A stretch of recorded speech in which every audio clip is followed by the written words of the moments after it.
Hello students. आज हम पढ़ रहे हैं इतिहास के पार्ट 2 के अध्याय 5 यात्रियों के नज़रिए के लास्ट शेष टॉपिक जो आज पूरा होने वाला है। इसमें इस टॉपिक में हम देखेंगे कि बर्नियर ने भारतीय किसानों की जो भूस्वामित्व उस पर क्या लिखा है, उनके क्या विचार रहे हैं। ठीक है, तो पहला जो बिंदु हम देखते हैं इसमें निजी भूस्वामित्व का अभाव।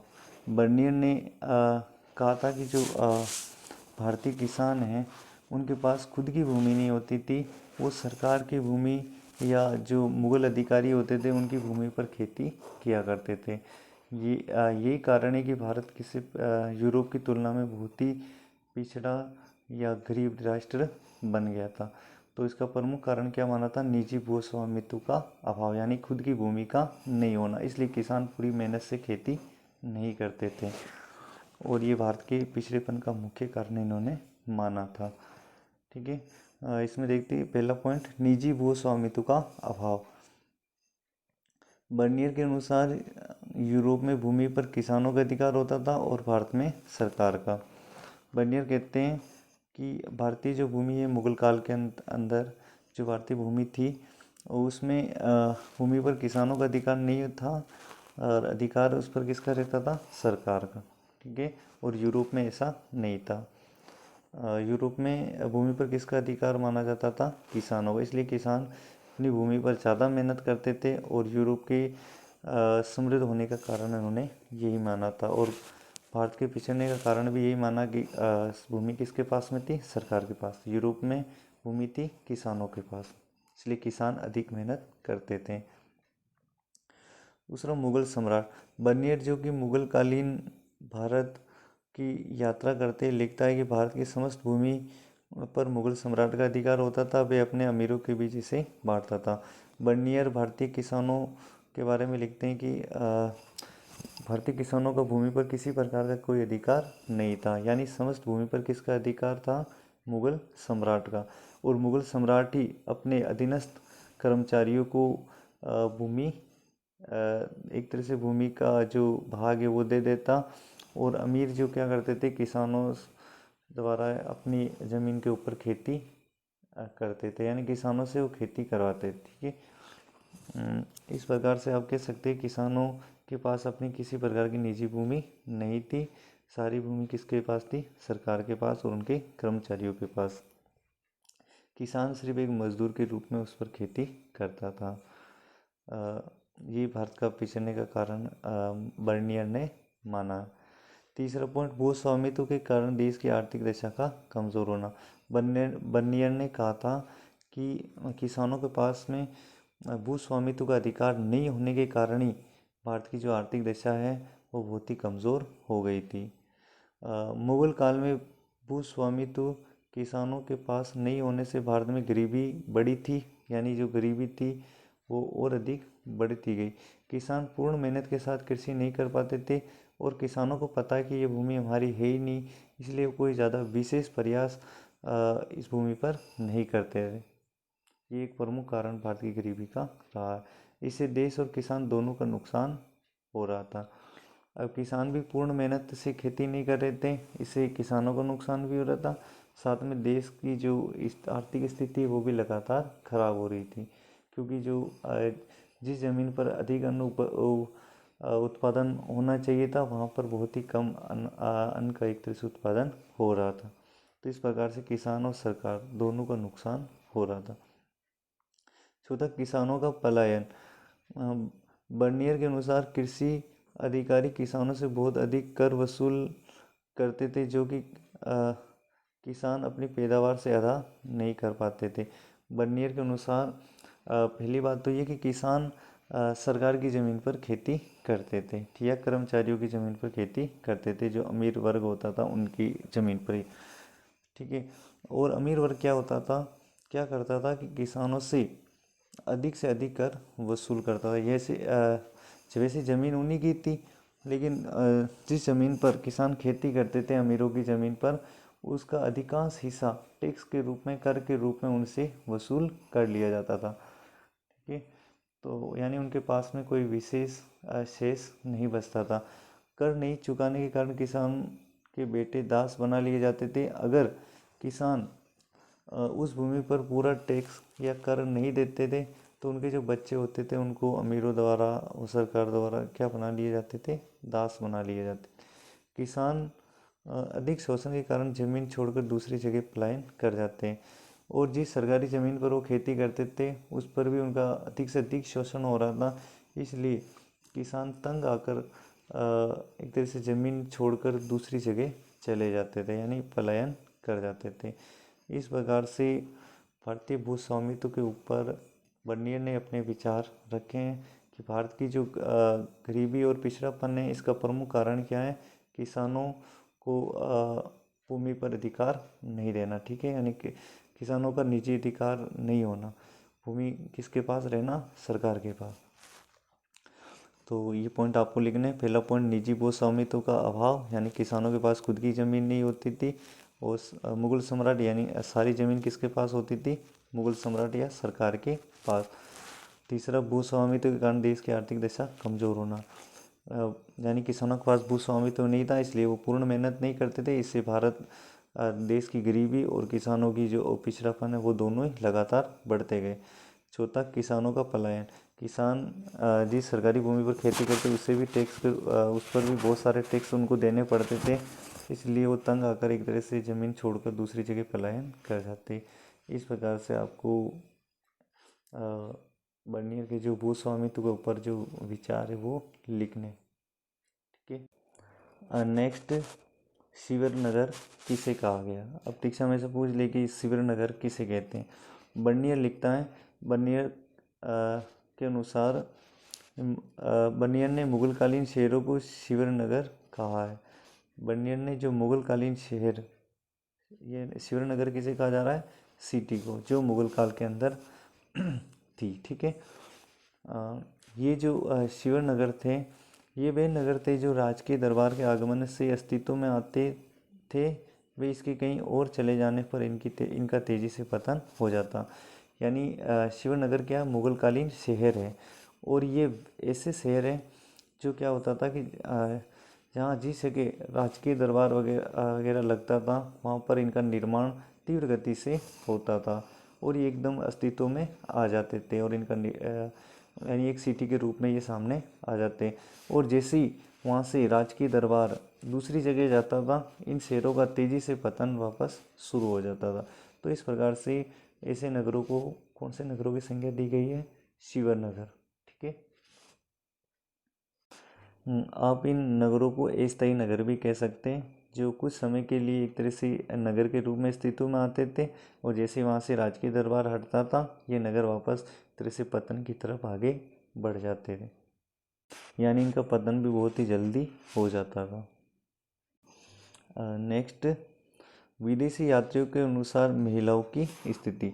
विदेशी यात्री जिन्होंने भारत की यात्रा की थी उन्होंने भारतीय महिलाओं की स्थिति के बारे में क्या लिखा था। ऐसा लघुत्रात्मक प्रश्न के रूप में पूछा जा सकता है। शिवनगर का जो प्रश्न है ये आपके 1 नंबर या 2 नंबर में पूछा जा सकता है कि शिवनगर क्या है। ठीक है, दूसरा नेक्स्ट था, विदेशी यात्रियों के अनुसार महिलाओं की स्थिति। तो महिलाओं की स्थिति के बारे में विदेशी यात्रियों ने अपने ग्रंथों के अंदर क्या लिखा था कि भारत में महिलाओं की स्थिति किस प्रकार रही थी उस समय। ठीक है, तो विदेशी यात्रियों ने मध्यकालीन भारत में महिला की स्थिति व कार्यों के बारे में निम्न विवरण लिखे हैं। पहला पॉइंट, भारतीय महिलाओं की स्थिति यूरोप की तुलना में बहुत ही कमज़ोर थी। विदेशी यात्रियों ने जो खासतौर से यूरोप से आए थे उन्होंने लिखा कि भारतीय महिलाओं की जो स्थिति है वो बहुत ही कमज़ोर है, किसकी तुलना में, यूरोप महाद्वीप की जो स्त्रियाँ हैं, महिलाएं, उनकी तुलना में। ठीक है, दूसरा, अधिकांश महिला घरेलू कार्य जैसे घर में होने वाले कार्य, कृषि से संबंधित कार्यों में लगी रहती थी। और यात्री कहते हैं कि जो भारतीय महिलाएं या तो घरेलू काम में व्यस्त रहती है या कृषि से संबंधित कार्यों में लगी रहती है। नेक्स्ट, महिला दासियों की संख्या भी बहुत अधिक थी। विदेशी यात्री लिखते हैं भारतीय महिलाओं के बारे में कि मध्यकाल के अंदर जो महिला दासियों की संख्या है वो भी बहुत ही ज़्यादा थी, यानी महिलाओं का एक तरह से खरीद फरोख्त होती थी, यानी दासियों के रूप में इनको खरीदा और बेचा जाता था। ठीक है, तो दासी के रूप में यानी मान लो किसी राजा की दासी बन गई, किसी अमीर की दासी बन गई, तो वो क्या करती थी, राज परिवार के जो काम होते थे वो करती थी, जैसे साफ सफाई से संबंधित हो गए, या फिर जो रानियाँ होती थी उनकी सेवा वगैरह करना। तो इस प्रकार से ये घरेलू काम किया करती थी। तो इस प्रकार से बहुत सारी दासियों की संख्या एक तरह से बताते हैं मध्यकाल में जो विदेशी यात्री आए थे। नेक्स्ट, महिला दासियों गायन व संगीत में निपुण होती थी। विदेशी यात्री लिखते हैं कि जो महिला दासियाँ होती थी वो गाने और संगीत में भी निपुण होती थी, यानी गाने और संगीत का काम वो किया करती थी, और सुल्तान के दरबार में होने वाले उत्सवों की शोभा बढ़ाती थी। और सुल्तान के पास सैकड़ों की संख्या में दासियाँ होती थी। वो गायन वे संगीत में दक्ष होती थी, और सुल्तान के दरबार में जब भी कोई फंक्शन उत्सव होता था तो उसमें नाच गाने से संबंधित कार्यक्रम वो करती थी, और इस प्रकार से दरबार की शोभा वो बढ़ाती थी। महिला दासियों को अन्य वस्तुओं के समान खरीदा व बेचा जाता था। जिस प्रकार से हम कोई वस्तु खरीदते हैं बेचते हैं, उसी प्रकार से महिला दासियों को भी खरीदा व बेचा जाता था। महिला दास सुल्तान के लिए गुप्तचर का कार्य भी करती थी। जो महिला दास होती थी जो सुल्तान के दरबार में रहती थी, वो सुल्तान के लिए गुप्त जो खबरें, जैसे मान लो सुल्तान के खिलाफ कौन सा मंत्री लोगों को भड़का रहा है, या कौन सा मंत्री सुल्तान के खिलाफ कोई चाल चलने वाला है, तो ये सारी गुप्त खबरें अपने सुल्तान तक पहुंचाने का काम कौन करती थी, महिला दासियाँ। तो सुल्तान के लिए एक खबर गुप्तचर का काम भी ये महिला दासियाँ करती थी। ठीक है, नेक्स्ट, तो आपको भारत की जो महिलाएं उनकी स्थिति के बारे में अगर विदेशी यात्रियों के द्वारा लिखे गए लेख के बारे में अगर पूछा जाए कि विदेशी यात्रियों ने भारतीय महिलाओं की स्थिति के बारे में क्या लिखा, तो आपको इस प्रकार से लिखना है। ठीक है, ये वाला कम से कम 5-6 लाइनें आपको लघुत्रात्मक में लिखनी पड़ेगी। नेक्स्ट, सती प्रथा। सती प्रथा के बारे में विदेशी यात्रियों ने इसको देखा, अपनी आंखों से देखा था, यानी आंखों देखा हाल उन्होंने लिखा था। जैसे एक तरह से बर्नियर ने लाहौर में जो एक बालिका थी उसको सती होते हुए देखा था, और बर्नियर ने बहुत ही दुखदायी पीड़ादायी घटना उसको बताया था। तो सती प्रथा के बारे में विदेशी यात्री क्या लिखते हैं। विदेशी यात्री परीक्षा में जैसे प्रश्न आ जाए सती प्रथा क्या है, ऐसा भी पूछ सकते हैं। तो सती प्रथा के बारे में आपको लिखना है, विदेशी यात्रियों के लिए सती प्रथा का एक अनोखा और अचंभित करने वाला अनुभव रहा था।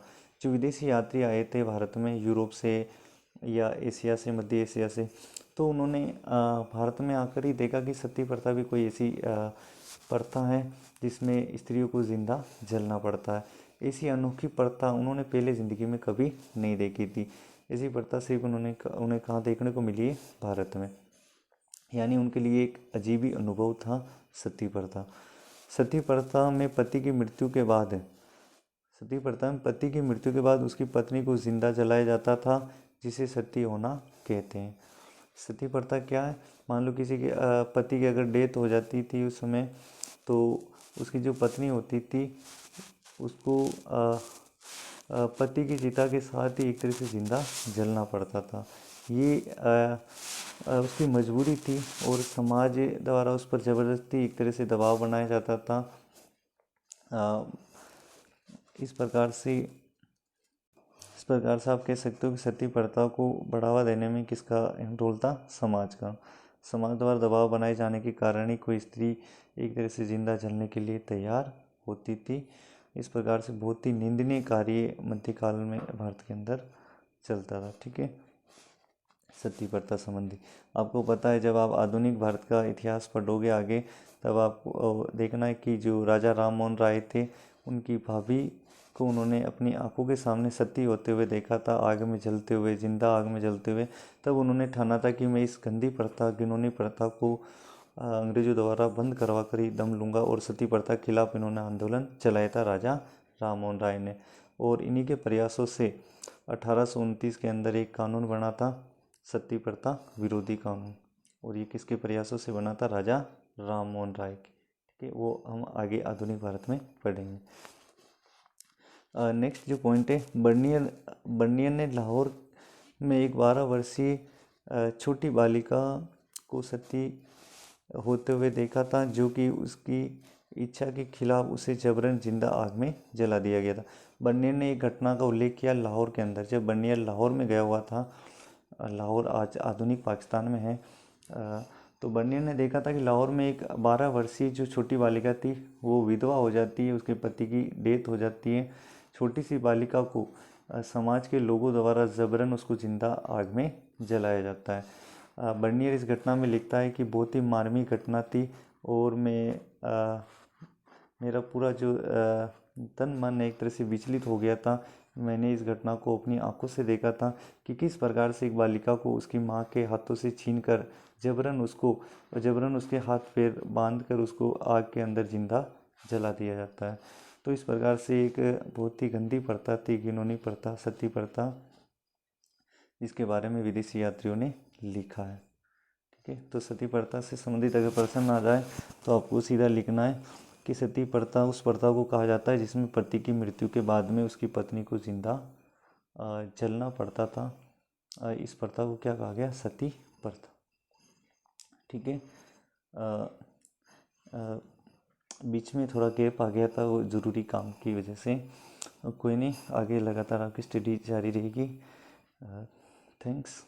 ओके।